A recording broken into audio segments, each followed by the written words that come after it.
Hi friends, IIT ఎయిర్పోర్ట్కి వచ్చాను ఇండియాకి రావడానికి. ఓకేనా ఫ్రెండ్స్, నా అమెరికా ట్రిప్ అయిపోయింది. 6 months అయింది. ఫుల్ ఎంజాయ్ చేశాను, అన్ని వీడియోలు పెట్టాను.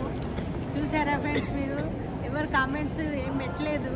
నేను ఫుల్ హ్యాపీగా పోతున్నాను. చాలా వీడియోలు తీశాను, మస్తు ఎంజాయ్ చేశాను. ఫుల్ నాకు 6 months గడిచినట్టు అనిపించట్లేదు, పిల్లలతో ఉన్నాను కూడా.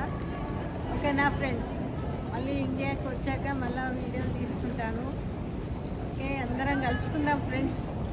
మీరందరూ సహకరించినందుకు నాకు ఓకే. కామెంట్స్ ఏం లేవు కాబట్టి నేను తీయగలిగిన. ఓకేనా ఫ్రెండ్స్?